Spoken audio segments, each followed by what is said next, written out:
오늘은 5월의 마지막 성일입니다. 5월은 가정의 달로서 지난 2번에 걸친 가정이 무너지고 있다는 말씀을 드렸습니다. 오늘도 이어서 3번째 가정이 무너지고 있다는 말씀으로 은혜를 함께 나누도록 하겠습니다. 우리가 지난 역사를 뒤돌아보게 되면 우리 세대와 아버지 세대, 이 세대에 걸쳐서 많은 시련과 아픔들이 있었습니다. 그 첫째가 우리 주권을 일본에게 빼앗긴 것이고, 그래서 우리가 먹고 입어야 될 많은 양식들이 일본으로 수탈되어 갔던 그런 사정. 그래서 우리 백성들이 좀 헐벗고 굶주릴 수밖에 없었던 것이고, 더욱이 2차 대전이 발발로 인해서 이 아시아 전체가 혼란의 도가니 속에 이제 좀 지내야만 했던 것입니다. 그러나 연합군의 승리로 말미암아 결국에 우리는 일본으로 또 해방을 맞이했지만은 그것은 대단히 불완전한 해방이었습니다. 즉 38선으로 해서 남북이 분단된 그런 상황 속에서 우리는 해방을 맞이했던 것입니다.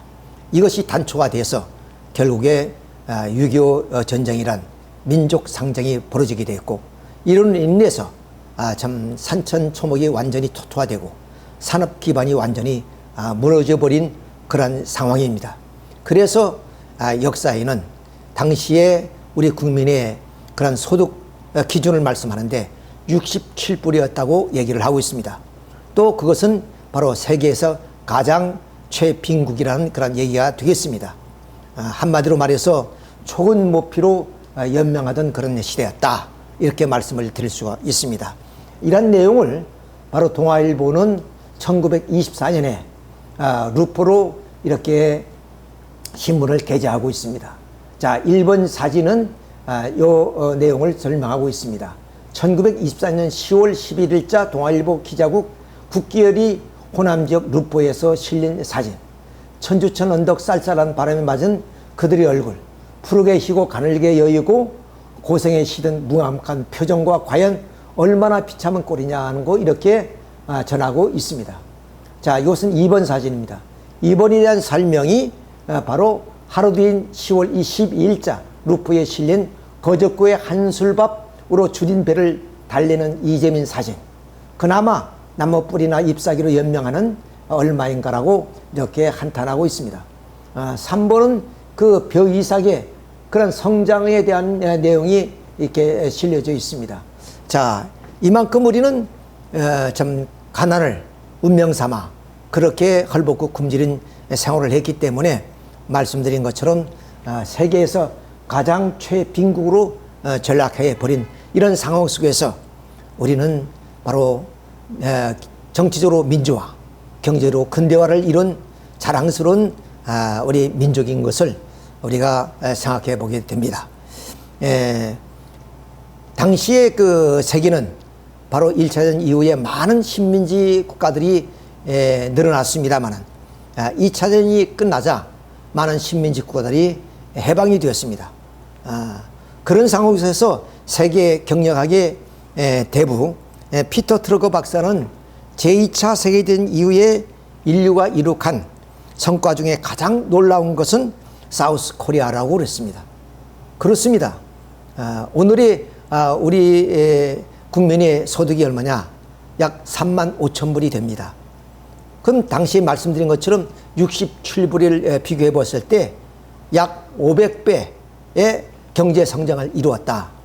이것은 기적이 아니고서는 이런 하나의 성장률을 우리가 좀 계산할 수가 없는 거 아니겠습니까?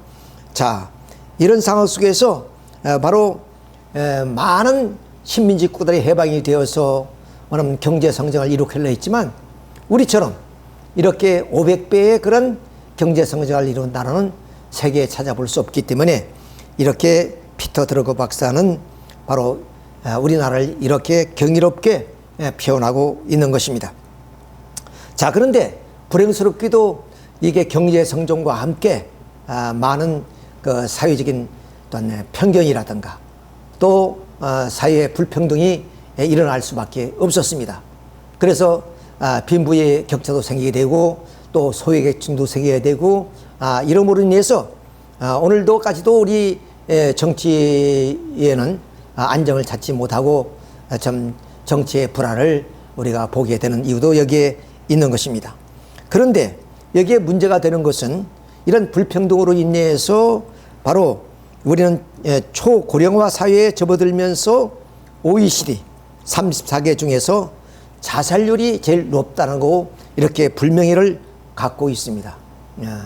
이런 하나의 내용들을 우리가 생각해 볼 때 아무리 경제 성장을 이룩하더라도 국민 전체가 다 행복한 나라를 만들어야 되는데 어떤 부유층에 국한되어 있다면 이것은 결코 우리가 바람직한 그런 경제 성장이라고 볼 수가 없습니다. 어떻든 간에 이렇게 OECD 34개 중에서 자살률이 제일 높다는 것은 이 나라의 오늘 사회적, 정치적, 경제적인 불평등이 좀 많다는 것을 한마디로 얘기해 주고 있는 것이 아닌가 그런 생각을 합니다. 그래서 그 자살률이 1이란 것은 바로 하루에 48명이 바로 37분당 1명씩 스스로 목숨을 끊고 있다는 사실입니다. 이것은 바로 어느 개인의 문제가 아니라 가정의 문제가 아니라 사회 국가의 그런 하나의 문제가 아닐 수가 없다고 우리가 볼 수밖에 없습니다. 이렇게 사회의 불평등은 결국에 이 세상을 원망하게 되고 그러므로 인해서 참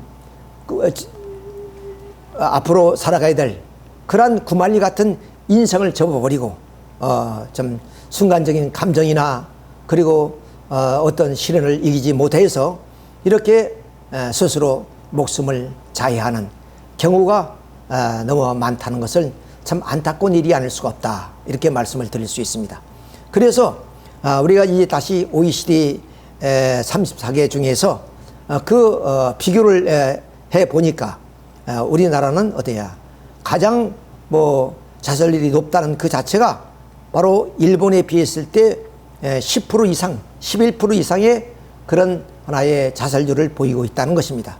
그래서 일본은 17.6%, 또 슬로베니아는 18.1%, 또 헝가리는 19.4%인데 우리는 이 18.7%라는 높은 수치를 보이고 있는 상황입니다.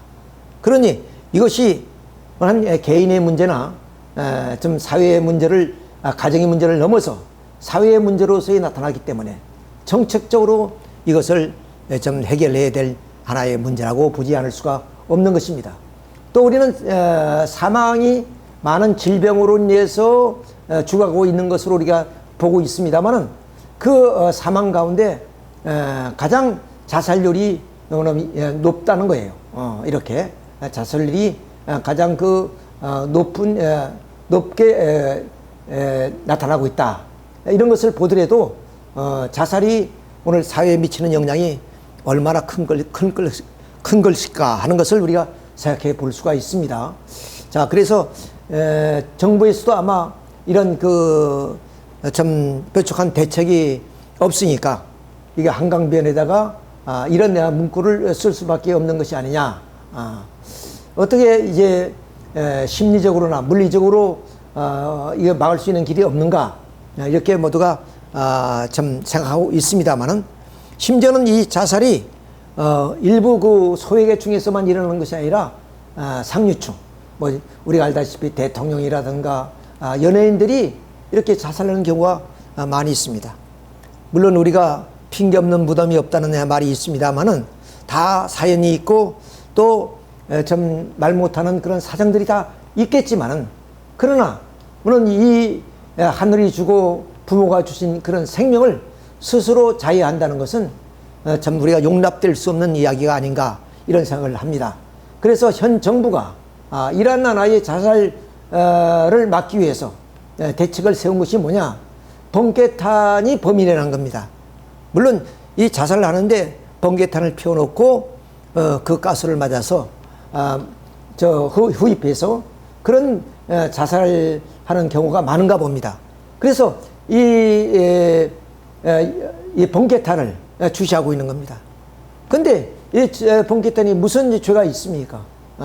결국 사람이 판단이 잘못돼서 결국 그것이 원인이지 번개탄이 원인이 될 수는 없다. 이렇게 우리가 말씀을 드릴 수 있고, 이것이 얼마나 고유직책으로 내놓은 내용인가 한 것을 우리가 알 수가 있습니다. 자, 그래서 이제 그 사회에서는 바로 그러면 그것이 범인이라면 그러면 좀 이 한강변에는 마포대교도 폐쇄해야 되지 않느냐, 이런 얘기까지 나오는 입장입니다. 그러니까 정부로서도 여기에 좀 막을 수 있는 어떤 대책이 지금도 미흡하다 하는 것을 우리가 알 수가 있습니다. 이것은 우리 성인들뿐만 아니라 우리 청소년들도 그런 경우가 많습니다. 어느 교육감의 그 말씀을 들어보면은 아침에 좀 일어나기가 무섭다. 아침에 전화를 놓으면 반드시 이런 슬픈 얘기가 좀 연락이 온다는 겁니다. 그래서 청소년들이 어떤 좀 깊이 생각할 수 있는 그런 연령이 아니기 때문에 어떤 충동적인 것에 의해서 그렇게 소중한 생명을 저버리는 경우가 많다는 거죠. 자, 그래서 이렇게 우리 청소년들이 자살률이 또 높다는 것을 우리가 이런 하나의 데이터로 잘 알아볼 수가 있습니다. 자, 그러면 생명이란 과연 무엇이냐? 우리가 한번 반문해 보지 않을 수 없습니다. 생명은 무엇으로 대체할 수 있는 그런 것이 아닙니다. 그건 절대적입니다. 이 땅 위에 80억 인류가 살고 있지만 그 80억 인류가 나 대신 그 생명을 대체할 수 있겠습니까? 오직 나라는 존재는 유일무이한 존재입니다. 그렇기 때문에 바로 석가모니도 천상천하 유아독존이라고 그러지 않았습니까? 그리고 석가모님은 예수님은 너희가 온 천하를 얻고도 너 한 목숨을 잃으면 무슨 필요가 있느냐는 성서의 말씀처럼 우리 인간은 바로 천주적인 가치를 존재하는 겁니다. 왜냐하면 하나님이 이 피조 만물을 창조하실 때 우리 인간을 본으로 해서 창조를 했기 때문에 우리 인간은 이 천주적인 가치를 가진 그런 존재이다. 그러니 우리 하나는 사람의 그런 생명이 무엇으로 바꿀 수 있고 대체할 수 있겠느냐는 것입니다. 그래서 아무리 우리가 죽어야 될 이유가 있다 할지라도 그 죽어야 될 그 이유는 우리는 살아야 될 이유만큼 클 수가 없다는 겁니다. 그래서 우리의 생명을 우리가 뒤돌아보게 됩니다만은 우리의 생명은 결국 나의 것이 아니다 하는 얘기가 됩니다. 왜? 나를 낳아주신 부모의 것이고 또 그 부모는 조상으로 이어지게 되면 우리의 하늘이 주신 그런 생명이기 때문에 내 마음대로 내 자유의지대로 내 생명을 포기할 수가 없는 것이기 때문에 이것은 사회의 범죄요 그리고 또한 하늘에 대한 범죄다, 이렇게 우리가 말씀을 또 드릴 수도 있습니다. 우리는 저 미국의 헬렌 켈러 여사를 한번 우리가 비교해 볼 수 있습니다. 이분은 삼중고의 그런 그 아픔, 고통을 받으신 분입니다. 귀가 멀고 눈이 멀고 그리고 좀 말을 못 하시는 그런 분이었지만 훌륭한 설리반 선생을 만나서 교육을 잘 받았기 때문에 사회에 큰 영향을 미쳤고 그리고 많은 어려움에 있는 사람들한테 참 어떠한 본이 됐던 그런 분이었던 것을 우리는 압니다. 자, 근데 이분이 하나님께 기도를 드린 내용이 있습니다. 그것이 첫 번째 나는 하나님이 나에게 눈을 뜨게 해준다면 첫 번째 소망입니다. 나를 가르쳐준 설리번 선생님을 찾아가 그분의 얼굴을 바라보겠습니다. 그랬습니다. 그렇습니다. 얼마나 좀 가까이 있고 함께 호흡하면서 함께 생활하지만 그 얼굴이 어떻게 생겼을까? 정말로 얼마나 아름다운 모습일까? 그 마음이 아름다운 것처럼 얼굴도 얼마나 아름다울까? 그 아름다운 얼굴을 한번 보고 싶은 것이 바로 하나의 좀 소망이었다, 그 말입니다. 둘째는 새벽 일찍 일어나 먼동이 터오는 모습을 보고 싶습니다. 그리고 저녁에 영롱하게 빛나는 하늘의 별을 보고 싶습니다. 그러니까 아침 해와 그 밤하늘에 반짝이는 별들을 보고 싶다는, 물론 이런 이야기를 다 설리반 선생님으로부터 다 들었겠죠. 그 아름다운 모습을 말로 다 좀 표현했지만 그러나 그 말로 표현된 그것을 눈으로 확인하고 싶은 그러한 간절한 마음, 이런 기도를 드린 겁니다. 세 번째는 아침 일찍 큰 길로 나가 부지런히 출근하는 사람들이 활기찬 표정을 보고 싶다 그랬습니다. 그리고 또 극장에 가서 또한 영화도 보고 또 화려한 네온사인과 쇼윈도의 상품들을 구경하고 이렇게 해서 집에 돌아와서 하나님께 감사의 기도를 드리고 싶다 하는 세 가지의 소망을 안고 열심히 기도했지만 하나님은 냉정하게 그것을 들어주지 않았습니다.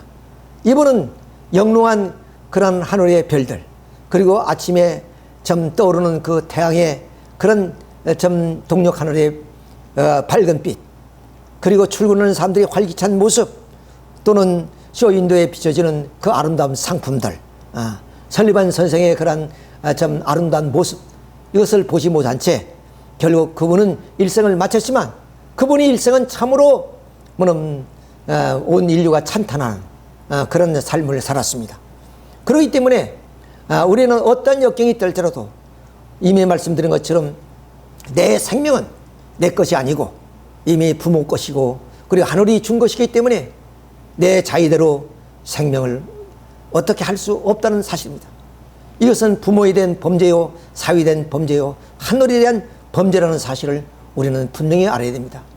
성서에는 이런 말씀이 있습니다. 환난은 인내를, 인내는 연단을, 연단은 소망을 주신다고 그랬습니다.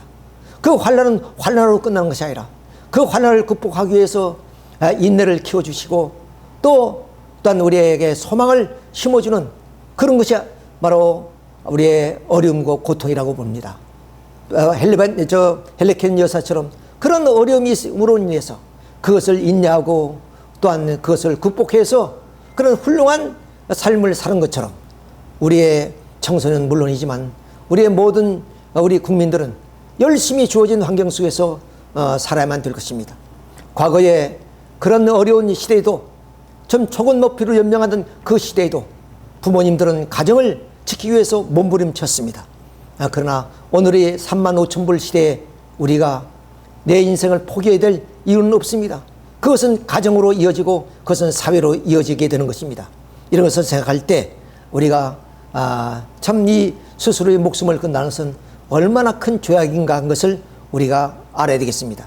예, 우리는 그 생명의 규정함을 우리가 다시 한번 확인해 보도록 하겠습니다.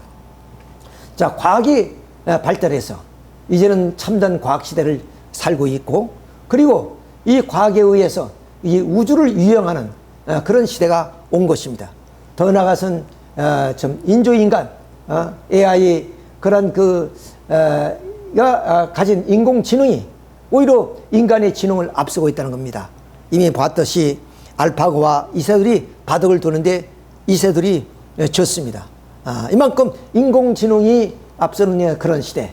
그래서 자율주행 자동차가 나오게 되고 앞으로 미래가 과학은 어떻게 전개될지 우리는 좀 상상할 수가 없는 그런 시대가 도래하고 있다는 사실은 분명합니다. 그러나 여기서 분명한 것은 생명은 아무리 과학이 발달하더라도 과학이 생명을 창조해낼 수는 없다는 엄연한 사실을 우리는 알아야 됩니다. 여치 우주를 유영하고 인공지능이 나타나서 이렇게 좀 최고의 바둑을 짝을 이길 정도의 그런 지능이 있다 할지라도 생명은 절대로 과학이 탄생시킬 수 없는 것이다. 한마디로 그 생명은 신의 영역이다. 신의 영역에 우리는 도전할 수 없다는 사실입니다. 자, 생명이란 것은 바로 어떤 목적성을 가지고 있고 그 목적성을 이룩하기 위해서 생명 자체의 자율성과 주관성이 있습니다. 그러니까 씨앗을 심으면 습도와 온도가 맞으면 싹이 터서 그리고 싹이 트고 자라서 그리고 꽃이 피고 열매를 맺고 그 열매가 다시 떨어져서 씨앗이 떨어져서 또 많은 그런 하나의 좀 생명이 탄생하는 거 아니겠습니까? 이런 생명의 자율성, 중환성, 그리고 그 생명은 그 유일한 겁니다. 그러니까 영원하기 위해서 개들을 이어나가기 위해서 그렇게 생명은 자기 스스로의 그 식물은 생명을 포기하는 법이 없습니다. 그러니까 민들레 한 송이 그 속에도 우리가 상상할 수 없는 그런 하나의 과학적인 그런 신비함이 깃들어져 있다. 또 벌이 이렇게 꿀을 빠는 하나의 모습도 어떻게 우리가 과학으로 이게 재현시킬 수가 있겠느냐는 것을 우리가 반문하지 않을 수 없고, 우리는 이런 점에서 우리는 신 앞에 겸손해야 되고 겸손해야 된다는 것을 우리가 여기서 볼 수가 있겠습니다. 말씀드린 것처럼 이렇게 우주를 유영할 정도의 과학이 발달하지 않아도 과학이 생명 하나를 창조해내지 못하고 그 생명의 신비성과 그리고 또한 그 경이스러움은 우리가 어찌 말로 다 표현할 수가 있겠습니까? 이것은 과학으로는 도저히 우리가 좀 상상할 수 없는 내용이다. 마침 첨단 과학을 다룬다고 할지라도 천변지라든가 지진이라든가 또 태풍이 몰려오게 되면 과학은 속수무책입니다. 이런 것을 봤을 때 우리는 과학을 앞세워서 교만해서는 안 된다. 겸허한 마음으로 신의 섭리에 순응하며 살아야 된다 하는 것을 우리가 알 수 있고, 오늘이 이 지구의 기온 상승 이런 것으로 인해서 자연재해가 일어나고 있지 않습니까? 자, 이런 것을 봤을 때 우리의 그 교만함이 오늘 이 자연을 파괴하고 있고 오늘 지구의 온도가 상승되는 원인이 됐다는 것을 우리가 생각할 때 아무리 과학자라 할지라도 우리는 신 앞에 또 자연 앞에 섭리 앞에 우리는 순응하는 겸허한 마음을 가져야 된다 하는 것을 우리가 말씀드리지 않을 수가 없습니다.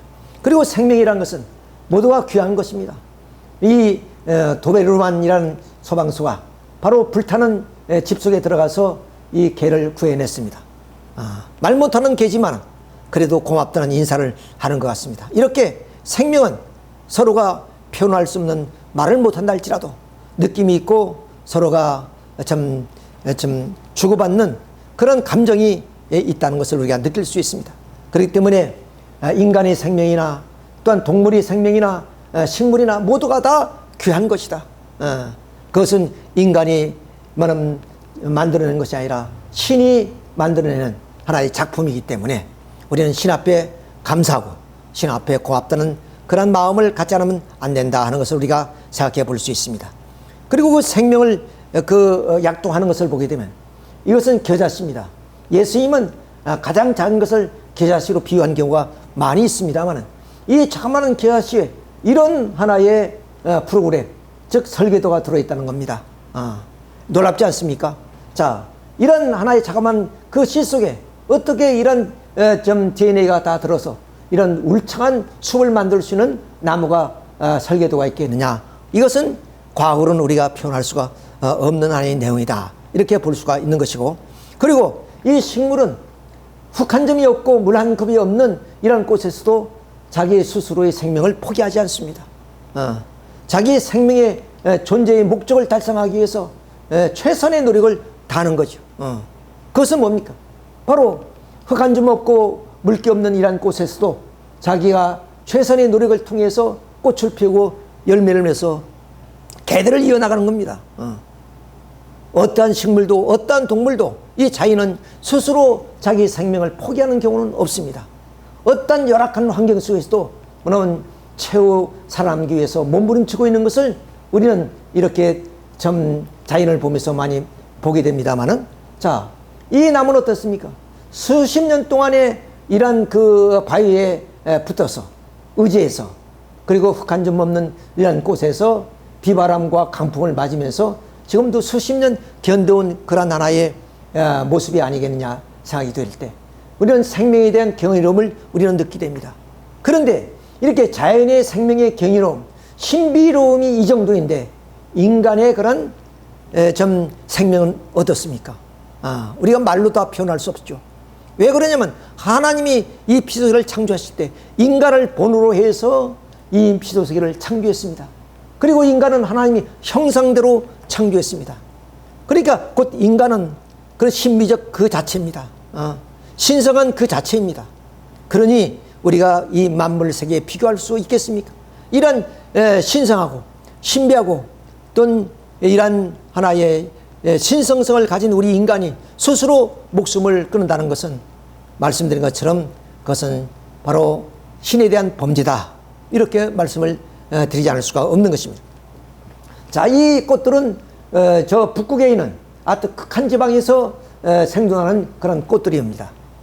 그런데 여름이 짧다는 것을 알기 때문에 봄이 오자마자 이렇게 꽃을 피워서 열매에 져서 개들을 남기려는, 후손을 남기려는 그런 하나의 목적성을 가지고 이렇게 꽃을 피운 거 아니겠습니까? 자, 이렇게 그럼 북극에 있는 식물들이 좀 여름이 잡다는 것을 알기 때문에 척박한 이 토양에서 이렇게 영구히 생존하기 위해서는 이렇게 자기들이 이런 강한 바람과 강풍에도 견디면서 계대를 이어나간다. 즉 스스로의 자기의 생명을 포기하지 않는다는 것을 우리가 여기서 알 수가 있습니다. 그리고 이 만주 평야에 그러니까 몽골 평야에 살고 있는 세제 두루미 얘입니다. 이 세제 두루미는 바로 월동하기 위해서는 히말라야 산맥을 넘어야 됩니다. 히말라야 산맥은 보편적으로 8,000고보이 넘는 그런 산들이 있기 때문에 이 세제 두루미가 스스로 날개짓을 해서 이 산을 넘을 수가 없습니다. 그런데 이 7월 중순쯤에 바로 한 일주일 동안에 상승기류가 흐른답니다. 그 흐르는 것을 알고 세제 두루미는 이 때를 놓치지 않고 이렇게 날개를 다 접어서 상승기류에 의해서 이 히말라야를 넘습니다. 그래서 인도에서 좀 여름을 보내고 다시 좀 몽골 평야로 돌아오는 이런 하나의 좀 과정을 거치면서 자기 계대를 이어나가게 되는 거죠. 이렇게 우리는 자연의 신비함을 느끼고 또 그들이 그 생명을 보존하기 위해서 최선의 노력을 다한다는 사실을 우리는 또한 알 수가 있습니다. 이것은 바로 그 캐나다의 로키 산맥에 있는 그런 황제나비는 이 황제나비가 이제 이 캐나다에서 다시 겨울이 오면 월동하기 위해서 수천 킬로 떨어진 그 멕시코 쪽으로 이동을 합니다. 그 수천 킬로 떨어진 그 길을 이렇게 연약한 날개짓을 해서 어떻게 갈 수 있겠느냐. 좀 상상을 초월한 얘기죠. 자, 그렇지만 그들은 월동하기 위해서 이 멕시코 쪽으로 가서 좀 겨울을 보내고 다시 좀 너키 산맥 쪽으로 돌아오는 여정. 이것도 모두가 다 생명의 그런 좀 소중함과 그리고 계대를 이어나가는 하나의 방법이라고 우리가 볼 수가 있겠습니다. 또 우리 식물을 보게 되면 이 식물들도 각자의 그런 좀 목적을 가지고 존속하는 것을 알 수 있습니다. 이것은 이제 그 메밀꽃인데 여기 보면 수술이 좀 높이 솟아 있고 암술은 전부 다 낮게 이제 이렇게 나타나 있습니다. 자, 이것은 왜 그러냐면은 바로 그 식물도 그 환경에 적응해야 되고 또 변화에 적응하기 위해서는 그럼 강한 종을 번식해야만 됩니다. 근데 우리 흔히 근친상간하게 되면 종이 퇴한다는 얘기를 하지 않습니까? 마찬가지로 바로 이 식물도 마찬가지입니다. 그러니까 같은 꽃잎에 있는 그런 수술을 받지 않고 바로 이 암술은 멀리서 날아오는 그런 바람과 그리고 나비와 벌의 그런 화분을 받아서 그런 강한 종을 남기려고 하는 거기 때문에 자체에 있는 수술을 받지 않는다는 거죠. 자, 원추리는 또 역시 마찬가지입니다. 이렇게 암술이 이렇게 좀 꽃잎 밖에 나와 있는 모습이 바로 그런 것을 상징해 주는 것이라고 볼 수 있습니다. 자, 이렇게 우리가 이렇게 꽃잎도 있고 또 꽃 받침도 있고 있는데 암술이 제일 높게 솟아 있습니다. 수술은 이렇게 좀 낮게 있죠. 근데 말씀드린 것처럼 이 자체의 수술의 화분을 받지 않고 바로 나비나 바람이나 그런 벌의 그런 날라오는 화분을 받는다 그 말입니다. 이래서 그 강한 종을 번식함으로 알마 생존해 나가게 된다는 것을 이렇게 보여주고 있습니다. 이렇게 식물들이 그들 자체의 생의 목적과 그리고 계대를 이어나가는데 최선을 다하고 있다 하는 것을 우리가 여기서 알 수 있고, 이 모란꽃의 아름다운 모습도 역시 마찬가지로 수술이 제일 높이 솟아있는 것을 볼 수 있고, 또 개항기비의 그런 하나의 좀 꽃의 모습도 아름답습니다. 이렇게 수술의 모습을 우리가 암술의 모습을 볼 수 있죠. 또 식물뿐 아니라 동물들도 그렇습니다. 임팔라는 무리를 짓고 사는데 그 무리 가운데 암놈들은 아무나 순놈을 상대하지 않습니다. 그 무리 가운데서 가장 강한 순놈을 한 마리만 상대하게 된다. 그것은 왜 그러냐면 바로 식물처럼 강한 종을 남겨놓기 위한 것입니다. 자, 그렇기 때문에 이 순놈들은 암놈을 차지하기 위해서 여기서 혈투를 벌이는 거죠. 그래서 이 중에 가장 강한 순놈 한 마리가 전체의 암놈을 상대하게 된다. 그것은 암놈들이 바람이 바로 강한 후손을 남기고 하기 때문에 아무런 순놈이나 상대하지 않는다는 겁니다. 자, 이런 일을 봤을 때 자연의 그런 참 오묘함과 신비함, 신성함이 우리가 좀 이렇게 엿볼 수 있는 내용이다 하는 것을 우리가 여기서 알 수 있습니다. 자, 이렇게 해서 술록들도 역시 마찬가지입니다. 술록들이 싸우는 것은 어떤 영역을 차지하기 위한 것이 아니라 바로 암놈을 차지하기 위해서 이렇게 자기의 후손을 남기기 위해서 이렇게 순놈들이 혈투를 벌이고 있는 것을 우리는 보게 되는 내용이죠. 우리 집에 있는 그 장닭의 그런 싸우는 모습입니다. 가끔 장닭끼리 싸우는 경우가 있습니다. 그건 뭐냐? 바로 역시 영역을 차지한 것이 아니라 암탉을 차지하기 위한 하나의 싸움이죠. 자, 이렇게 해서 결국에 이 암탉은 유정란을 낳고 그 유정란은 이렇게 병아리를 부화하게 됩니다. 그래서 20일이면 품어서 반드시 병아리가 좀 나오게 되는 거죠. 부화되죠. 자, 이런 모든 것들이 다 어디냐? 계대를 이어나가는 하나의 자연의 좀 법칙이고 순리고 원리입니다. 그리고 이 어미닭은 만약 솔개가 좀 떴다 그러면 이 병아리들에게 신호를 합니다. 그러면 그 병아리들이 그야말로 그 어미닭의 신호에 의해서 일제히 어미 품으로 들어오죠. 이렇게 천적을 맞을 때는 어미가 보호해주고 그래서 후손을 이렇게 남기는 이런 자연의 그런 하나의 원리, 섭리를 우리 인간에게도 변함이 없다. 인간에도 역시 마찬가지 그런 하나의 내용으로서 나타나게 된다는 것을 우리는 알 수가 있습니다. 자, 그러면 하나님의 창조의 피조세계를 창조하실 때 어떻게 창조하시는가 한 것을 우리가 잠깐 한번 살펴보도록 하겠습니다. 창세기 1장 21절 이하를 보게 되면 하나님의 큰 바다, 짐승들과 물에서 번성하여 움직이는 모든 생물들을 그 종류대로 날개 있는 모든 새들을 그 종류대로 창조하시니 이렇게 종류들을 다 하나하나 창조하셨다는 말씀이죠. 하나님이 보시기에 좋았더라. 22절 하나님이 그들에게 복을 주시며 이루시되 생육하고 번성하여 여러 바닷물에 충만하라. 새들도 땅에 번성하라 하시니라. 23절 저녁이 되고 아침이 되니 이는 다섯째 날이라. 25절에 하나님이 땅의 짐승 그 종류대로 가축을 그 종류대로 그러니까 바다나 하늘에 있는 새들이나 땅에 있는 모든 짐승들이 다 그 종류대로 이렇게 진화되어서 있는 존재가 아니라 하나님이 뭐냐면 손수 하나하나 종류대로 창조하셨다는 것을 이 창세기의 창조의 과정을 자세하게 설명하고 있습니다.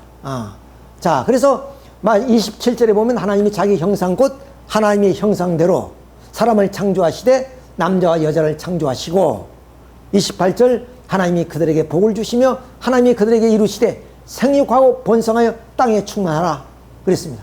그러면 생육하고 번성하라는 그 축복은 인간에게만 주신 것이 아니라 바로 이 자연세계 식물이나 동물이나 모든 존재에게 뭐냐면 생육하고 땅에 번성하라고 축복해 주었습니다. 그러니까 자연은 그 축복대로 뭐냐면 훌륭한 종을 남기기 위해서 열심히 노력하고 또한 살고 있다는 것을 우리는 이미 사진을 통해서 보았습니다. 이렇게 하나님은 인간뿐 아니라 모든 만물 만상들이 다 번식해서 충만하도록 번식하는 것이 하나님의 창조의 목적이고 그리고 또한 존재의 목적이다 하는 것을 알 수가 있습니다. 그러면 인간은 말할 것도 없습니다.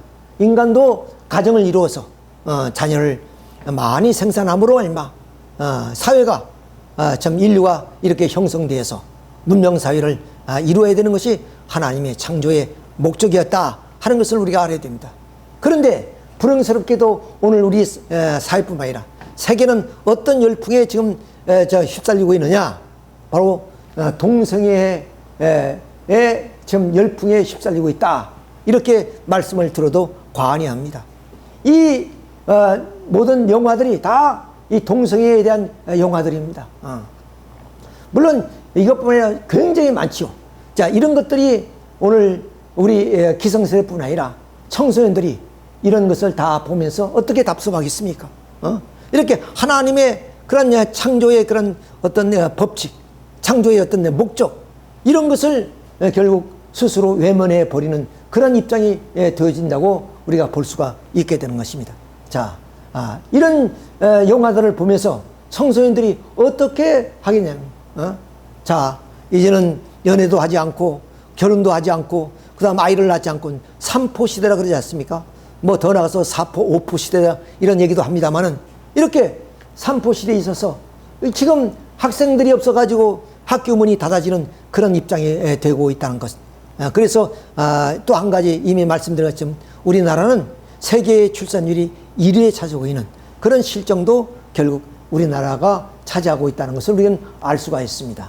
자, 이런 것들은 오늘 사회의 문제가 되어진다는 것이에요. 자, 이렇게 물론 이런 드라마라든가 또는 이런 영화를 통해서 이런 동성애가 영화를 봄으로 인해서 이것이 오늘 사회에 만연하고 있는 하나의 사실입니다. 그래서 이게 여성끼리 또는 남성끼리 이런 하나의 좀 결혼하는 모습도 보입니다. 자, 그러니까 하나님이 우리 인간에게 생육하고 번성하여 충만하라는 그 하나님의 뜻이, 하나님의 창조의 목적이 좀 반역하는 그런 행위다 이게요. 신에 대한 반역입니다. 쉽게 말하면. 자, 이렇게 해서 좀 당당하게 이런 모습들을 우리가 이제 보게 됩니다만은, 자, 이렇게 남자끼리 동성애라는 것을 게이라 그러고 여성끼리 동성애라는 것을 레즈비언이라 이렇게 합니다. 자, 이런 게이와 레즈비언 또한 트랜스젠더 이런 것이 오늘 사회에 만연하고 있었고, 이런 트랜스젠더들의 그런 깃발, 즉 이 동성애자들의 상징이 바로 이 무지개 색깔 깃발입니다. 이것이 좀 그 동성애자들이 상징하는 깃발이에요. 이런 깃발을 들고 물론 그 축제를 하는 그런 장면들을 우리가 보게 됩니다. 자, 이거 축제입니다. 이런 축제에 어느 부인이 이야기하는 내용입니다. 퀴어 축제 20년 넓은 세상 보여주고 싶어서 8살 난 딸과 함께 나갈 것이라 했습니다. 그러니까 이 어린 8살짜리 초등학생 1학년쯤 된 이 아이를 데리고 와서 이 모습을 보여줌으로 해서 그 어린아이는 어떤 의식을 가지겠습니까? 과연 내가 성장해서 결혼해야 되겠다는 의식을 가지겠습니까? 그렇지 않으면 이렇게 좀 퀴어 축제 같은 그런 좀 행동을 보면서 동성애를 하든지, 그러자면 삼포 시대처럼 그렇게 결혼한 것을 포기하고 그렇게 살는지, 우리 사회가 이렇게 변하고 있다 하는 것을 우리가 볼 수 있고, 물론 우리 사회뿐만 아니라 세계가 이런 열풍에 휩쓸리고 있다는 사실입니다. 이것은 물론 자살과 더불어서 신에 대한 도전이고 신에 대한 범죄라고 우리가 말씀드리지 않을 수 없고, 이건 또한 가정의 문제고 사회의 문제입니다. 그래서 오늘 이 말씀을 드리는 것입니다만은, 우리는 바로 하나님을 믿는 사람들로서 우리는 성서에 준해서 또한 하나님의 창조의 원리에 준해서 우리는 가정을 이루고 또한 자녀를 낳고 그 자녀가 사회를 형성할 수 있도록 이렇게 교육을 시키고 이렇게 우리는 열심히 살고 있습니다만은, 그러나 이것이 소수에 지나지 않고 앞으로 확대해 나간다고 합니다. 지금 성소수자로서 이렇게 사회에 그런 편견을 받고 있습니다만은, 그러나 이런 하나의 사회의 문화가 퍼지게 되면 오히려 다수가 될 수도 있다는, 그렇게 되면 어떻게 사회가 어떻게 되겠느냐 하는 것을 우리가 걱정하지 않을 수가 없다는 얘기입니다. 그래서 이런 성소수자들이 그런 하나의 스트라이크 같은 것이 일어나게 되죠. 즉 우리도 대접을 해달라는 그런 얘기 아니겠습니까? 자, 이런 분은 어떤 뭐냐, 바로 남성으로 태어나서 바로 사회적인 그런 성은 달리 나타나는 겁니다. 그러니까 성소수자라는 것이 뭐냐? 바로 부모로부터 받은 그런 하나의 성이 사회적인 성과 차별되어지는 그런 것을 의미하는 거죠. 그런 사람들을 우리는 성소수자라고 얘기하죠. 자, 근데 이분은 남자로 태어났기 때문에 병역 의무를 위해서 군대에 갔습니다. 그러나 그가 가지고 있는 그 성은 바로 이렇게 좀 남성으로 태어났지만 여성으로서의 행동하는 그런 하나의 삶을 살아가는 것이에요. 그래서 결국 좀 트랜스젠더로서 그게 성전환을 하신 겁니다. 즉 트랜스젠더라는 것은 성전환하는 것을 의미하는 말씀이죠.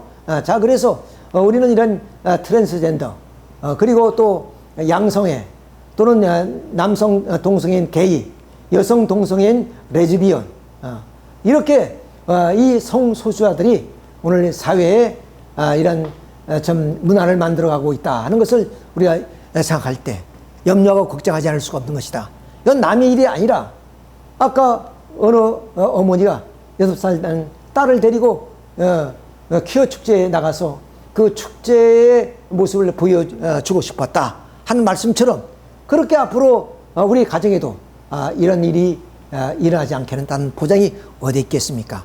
자, 이런 것들을 우리가 이제 좀 원리를 중면해서 우리가 참부모님 말씀을 통해서 한번 이것을 비판하고 또 참된 길이 어떤 것인가 하는 것을 우리가 여기서 한번 말씀을 드려보고자 합니다.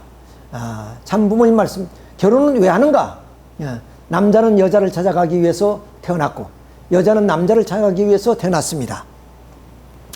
자, 여자와 남자는 둘이 합하여 보다 차원 높은 하나님의 사랑에 접하기 위해 태어났습니다. 혼자는 그 사랑에 접하지 못합니다. 혼자 접하더라도 그것은 일방적입니다. 입체적이고 구형적인 사랑에 접하지 못합니다. 그렇기 때문에 남녀가 보다 높은 차원의 입체적인 사랑권 내에 점핑하기 위해서는 결혼하는 겁니다. 본연의 세계에 있어서의 남자 여자가 하나 되면 될수록 그 힘이 작용해 있어서 위대한 중심이 생기나 구형이 되는 것입니다. 행적으로 연결되면 될수록 정적인 힘이 사랑의 모체가 연결되어 들어온다는 겁니다. 거기는 몸과 마음이 하나 되는 것입니다. 자, 참부모님 말씀이 바로 이렇게 남자 여자가 태어난 이유가 무엇이냐? 둘이 하나 되기 위해서. 그래서 차원 높은 하나님의 사랑을 접하기 위해서 결혼한다 그랬습니다. 이것이 하나님의 창조의 목적이요 우리 존재의 목적이며 그리고 또한 이 사회를 구성하는 바로 하나의 그 모체가 되는 것이다 하는 것을 우리가 여기서 알 수가 있는 것입니다. 이름에도 불구하고 오늘 이런 그 동성애라든가 또는 우리 그 트랜스젠더라든가 이런 사회의 현상들을 우리가 깊이 생각해 봐야 되고 또 힘을 모아서 우리 사회를 아름답게 꾸미기 위해서는 이런 하나님의 그런 축복의 내용이 이루어지는 가정을 이루어야 되겠다 하는 말씀을 드릴 수 있지 않을 수 없습니다. 자, 그래서 우리의 그 생명 어떤 생명이야? 그건 위대한 탄생입니다. 자, 이 세상에서 가장 아름다운 모습이 있다면 이 모습보다 더 아름다운 모습이 어디 있겠습니까? 생명을 잉태하는 모습 또한 그 생명이 태어나서 엄마의 젖을 빠는 이 모습은 어떤 예술을 가도 재현할 수 없는 그런 아름다운 모습이라고 감히 말씀을 드릴 수가 있습니다. 그런데 그 생명은 이렇게 남녀 간의 사랑을 통해서 이루어집니다. 오늘 동성애를 통해서 어떻게 생명이 탄생할 수 절대로 생명이 탄생할 수 없습니다. 그 생명은 반드시 남녀 간의 사랑에 의해서 정자와 난자가 만나서 그렇게 생명이 탄생하는 겁니다. 그런데 정자가 방출할 때는 약 3억 마리, 4억 마리가 방출되는데 여기에 산성벽이 쳐져서 그 산성벽을 통과하는 과정 속에 대개가 다 소멸된답니다. 그래서 5천 마리 정도가 남아서 난자를 향해서 오는데 그 중에 한 마리가 난자와 랑데뷰를 하게 되고 그래서 생명이 탄생합니다. 그러니까 이 과정이 얼마나 신비스럽습니까? 자, 정자가 어떻게 해서 난자가 있는 것을 알게 되며 또 난자가 있는 곳을 어떻게 찾아올 수 있겠습니까? 이 자체가 신비입니다. 자, 이렇게 해서 그 정자와 난자가 만나서 하나의 생명체가 만들어진 과정은 이것은 바로 신비적인 것이다. 라고 이렇게 한마디로 표현할 수 있다. 이런 신비적인 그런 우리의 생명 얼마나 소중한 것입니까? 80억이 있어도 그 80억 인류는 모두가 유일무이한 존재들입니다. 그러니까 각자 대체할 수 있는 그런 생명을 대체할 수 있는 어떤 것도 없다는 사실을 우리는 여기서 알 수가 있습니다. 그래서 아기가 태어나면 자법이 범하지 않도록 금줄을 치는 거 아니겠어요? 우리 선조들이 지혜입니다. 이렇게 해서 태어난 그 생명은 정말로 부모의 기쁨이요, 가정의 기쁨이요, 사회의 기쁨이 알 수 없고, 이러한 어린 생명들이 탄생해서 결국 가정의 교육을 통해서 사회의 아름다운 사회를 만들어가는 것이다. 그런데 동성애라든가 좀 이런 것들은 결국 이 사회를 단절시킨 것이고 사회를 파괴시키는 그런 행위다. 그러니까 사회의 범죄요, 그런 가정의 범죄요, 신에 대한 범죄가라고 말씀을 드리지 않을 수가 없다는 얘기예요. 자, 그러면 오늘 우리는 이 땅 위에 사는 목적이 무엇이냐? 그렇게 좀 게이라든가 레즈비언처럼 동성애를 통해서 즐기며 사는 그것이 우리 인생의 목적인가? 그렇지 않으면 이미 말씀드린 것처럼 가정을 이루어서 그 가정이 사회를 형성하여 아름다운 문화를 이루어서 사는 것이 우리 인생의 목적인가? 이것을 우리는 좀 살펴봐야 될 하나의 내용이 아닌가? 이건 고갱의 그림입니다만은, 자, 고갱은 파리에서 작품 활동을 하다가 결국 좀 남대평 어느 좀 유인도에 가서 마지막 작품을 남겨 돌아가십니다. 그때 이 작품이 뭐냐? 우리들은 어디서 왔으며 무엇이며 어디로 가는가? 태어나서 성장 과정을 거쳐서 십장가 가고 그 다음 병들고 늙어서 죽어가는 그 모습을 한 폭의 그림에 넣었습니다. 그러나 고갱도 역시 인간이 존재의 목적, 우리의 삶의 목적, 그것을 설명해 주지 못하고 이렇게 그림으로 남겼을 뿐입니다.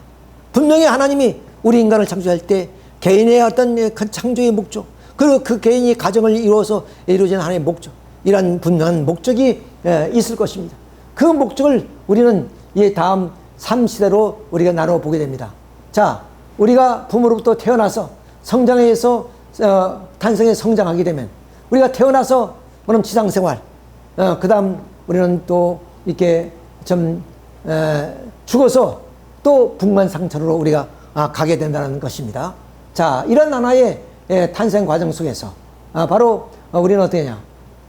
태어나서 가정을 이루어서 이 사회생활을 하게 됩니다.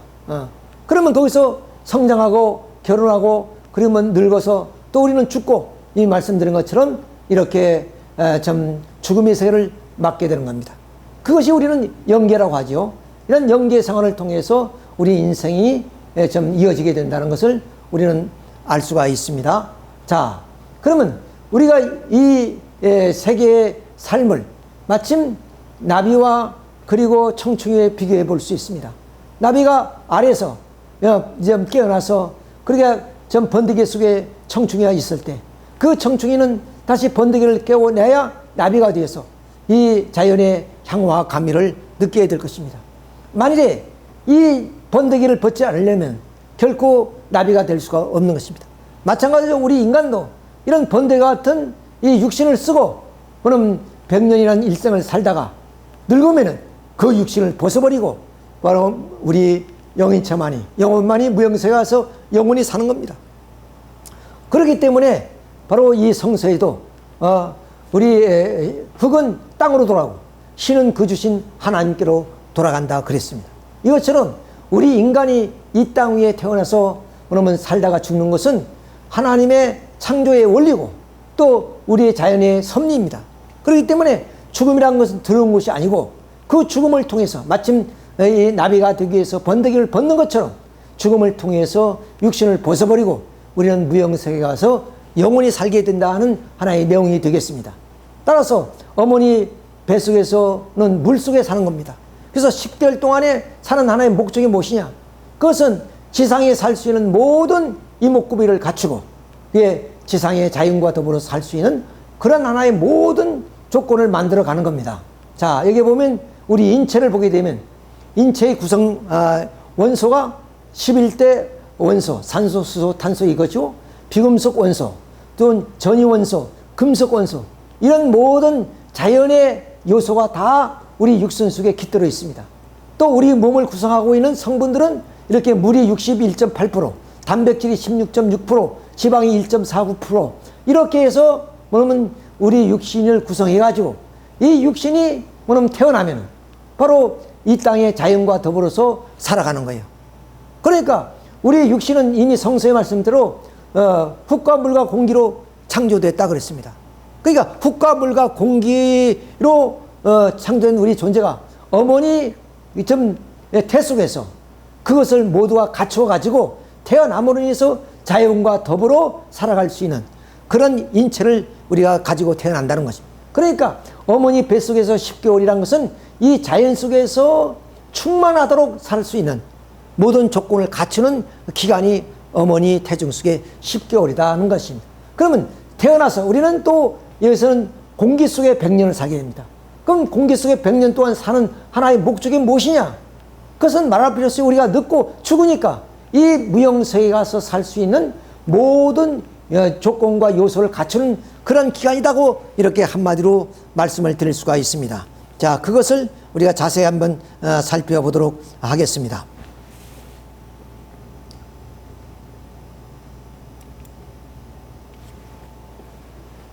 자, 이제 인간은 무엇을 위해 사는가? 참 좋은 말씀입니다. 사랑을 위해 산다고 한다면 얼마나 멋있는 대답이겠냐? 그렇습니다.